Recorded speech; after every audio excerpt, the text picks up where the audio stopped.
As marcas que ficam embaixo dos olhos dos portadores de Titã após se transformarem são a sua característica mais marcante. Todos eles têm, e não existe nenhum portador de Titã que não fique pelo menos com essas mínimas marcas no rosto. O Falco, além de ficar com isso, também fica com o símbolo da sua mandíbula bestial. Aqui nesse vídeo eu vou explicar para você por que isso acontece e de onde sai isso. Se não fica nenhum sinal do Titã no corpo da pessoa, por que então ficam esses riscos? A transformação em Titã geralmente acontece de uma forma só. Quando o portador de Titã está ferido, uma corrente elétrica passa por todo o seu corpo e uma carne esponjosa é desenvolvida à sua volta, fazendo com que ele tenha um tamanho gigantesco, semelhante à sua forma humana original. Muitos deles ficam parecidos, alguns nem tanto. Acontece que existem alguns limites para essa transformação acontecer ou não. Por exemplo, se o portador de Titã estiver em dúvida, ou se ele estiver com medo, muito medo, ele não consegue se transformar. E isso já aconteceu com Eren, por diversas vezes. Por um determinado período ele não conseguia se transformar de maneira alguma, e não importa o quanto ele estivesse ferido. Os sentimentos dos portadores de Titã influenciam até na velocidade da sua regeneração. Sendo que quanto mais vontade de lutar e mais vontade de viver o portador de Titã tiver, mais ele conseguirá se regenerar. A gente viu o exemplo disso com o Reiner, na época que o Eren atacou o Titã Martelo de Guerra. A gente já tinha visto uns episódios atrás que o Reiner não tinha vontade nenhuma de viver, ele já tinha desistido. E a sua transformação de Titã foi algo muito estranho. Primeiro ele se transformou em algumas mãos que o defendiam. Ele não queria lutar, ele queria ficar ali protegido e escondido. Depois, quando ele se transformou com uma couraça totalmente diferente, sinalizando assim como os sentimentos dos portadores de Titã podem alterar a forma principal do seu Titã. Reiner é um péssimo exemplo de vontade de viver e determinação. Já o Eren é totalmente diferente.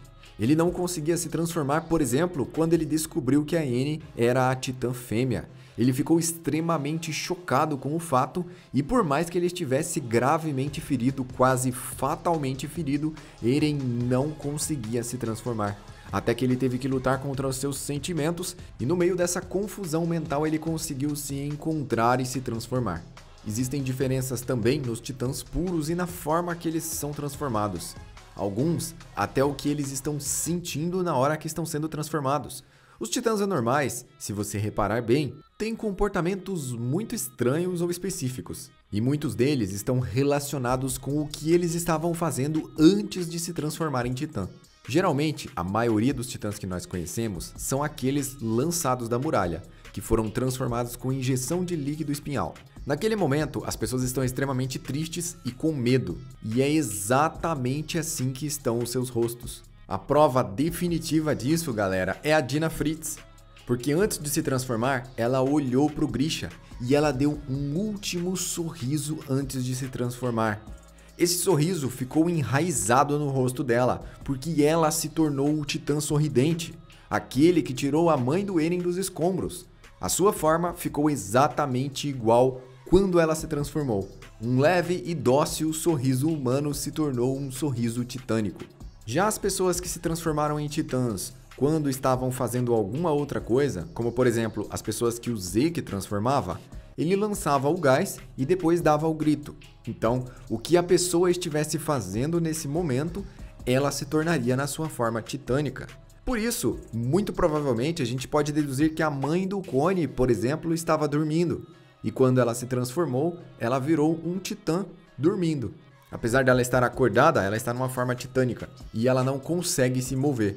Seus braços e suas pernas são muito finos, e isso não é uma característica natural da mãe do Connie, já que nas fotos nós podemos ver que ela está de pé. Outros titãs fazem gestos estranhos, alguns fazem até poses engraçadas. E galera, tudo isso tem a ver com como a pessoa estava antes de se transformar em titã. Se você não sabia dessa, vale o seu like aqui nesse vídeo. Curte aqui o vídeo e também confere se você está inscrito no canal, porque é só aqui no Anime no Kokoro que você encontra esse tipo de informação. É importante a gente saber disso, apesar de serem curiosidades, para a gente ver exatamente por que os portadores de titã ficam com aquelas marcas embaixo dos olhos, já que os titãs puros não têm controle. Já foi falado e explicado pra gente que eles estão em uma espécie de sono profundo. Todos os titãs puros estão numa espécie de coma. Apesar deles verem de relance o que está acontecendo, eles não têm controle sobre o próprio corpo. E o corpo age daquela forma de canibalismo, tentando devorar novos humanos. Já os titãs originais, não. Eles são totalmente diferentes, como se fossem outras criaturas. Eles podem ser controlados e eles podem ser guiados de ponto A a ponto B. Mas você já pensou como se opera um titã? Se você conseguisse se imaginar agora dentro de um titã, controlando ele, como você faria esse controle? Como você ordenaria que o braço ou a mão levantasse? Como que você se moveria? Eu não sei se você já teve esse tipo de imaginação ou não, mas é muito interessante pensar sobre isso. Afinal, tudo tem uma explicação.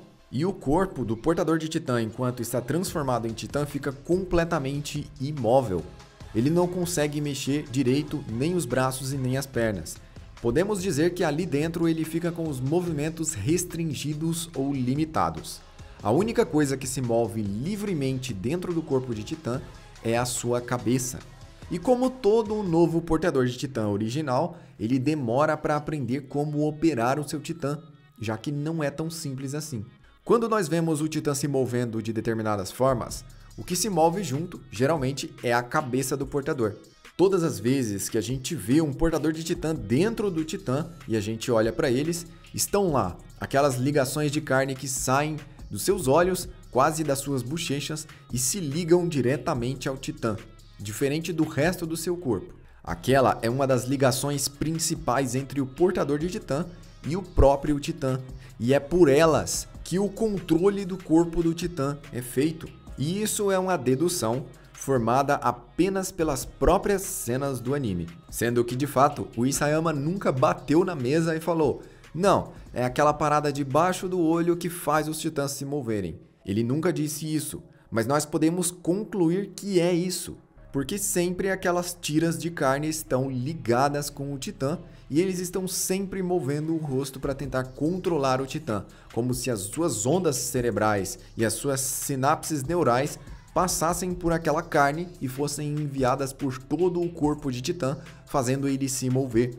Assim, faria sentido também porque o corpo do portador de titã, quando está dentro do titã, fica praticamente imóvel, porque os estímulos que ele mandaria para levantar a sua mão, levantam agora a mão do titã, e eles são enviados exatamente por aquilo embaixo dos olhos. Quando a transformação de titã é desfeita, toda a carne do titã fica presa no usuário, e dá até um pouco de trabalho de tirar ele lá de dentro. Mas o que fica mais preso, enraizado mais fundo, são aqueles tentáculos de carne presos embaixo dos seus olhos que causam depois uma pequena cicatriz. Claro que com a regeneração de titã aquilo desaparece, mas aquilo fica intimamente ligado aos nervos. E é por ali que o titã consegue combater, se mover e alguns até falar. Sendo assim, a característica máxima de todos os portadores de titãs é exatamente aquela marca embaixo dos olhos. Porque ela é basicamente o volante do titã. É por ali que se pilota ele. E galera, se vocês assistirem um anime atentos a esses detalhes, vocês vão ver tanto as transformações de titã, como o último ato das pessoas quando elas estavam ainda na sua forma humana, quanto os portadores de titã movimentando os seus titãs a partir dos tentáculos de carne que entram abaixo dos seus olhos. E por nenhuma outra parte do corpo acontece essa ligação, pelo menos não tão profunda. Um fato muito interessante aqui para você que veio até o final do vídeo, que eu vou passar a partir de agora, é que um humano não pode usar o endurecimento de titã na sua forma humana. Pelo menos isso nunca aconteceu. Mas um humano em forma de titã pode usar o endurecimento no seu corpo humano enquanto ele está dentro do titã.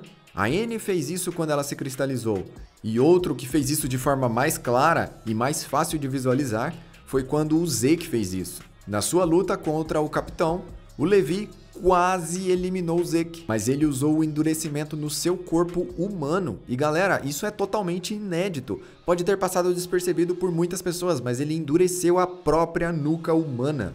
Assim, a gente também pode concluir que os humanos, apesar de não poderem usar o endurecimento de titã enquanto não estão transformados, eles podem usar no próprio corpo humano quando estão transformados.